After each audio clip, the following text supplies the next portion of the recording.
Occasion ఏదైనా location ఎక్కడైనా తెలుగువారి వేడుక అంటే ఆలివ్ మిఠాయి ఉండాల్సిందే.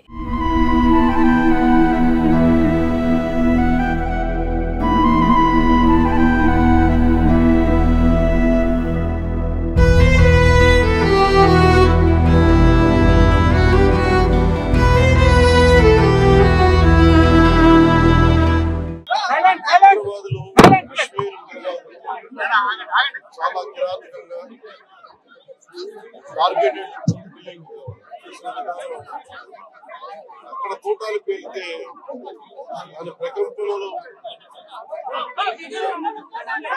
దేశం నలుమూలలకి వెళ్ళడానికి ఈరోజు మధుసూదన్ గారి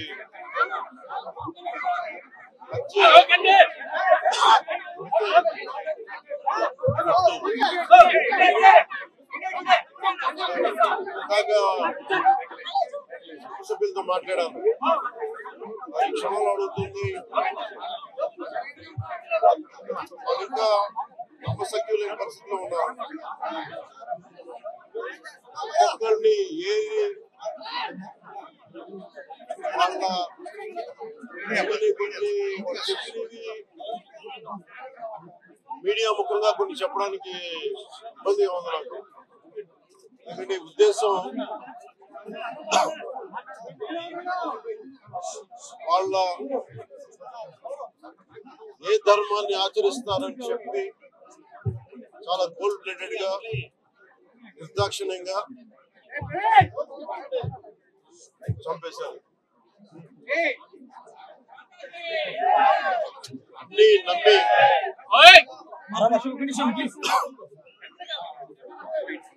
కశ్మీర్ అన్ని సంవత్సరాలుగా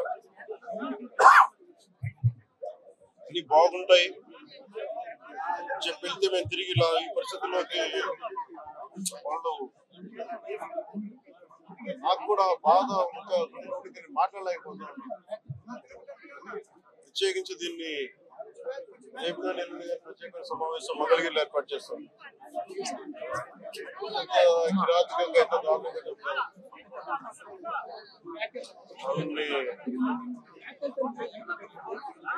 ఈ సమయంలో వాళ్ళు అడుగుతూ మేము ఆత్మగౌరవంలో నిజంగా ఇక్కడ ఎక్స్గ్రేషియా ప్రకటించడానికి లేదంటే దీంతో రాలేదు.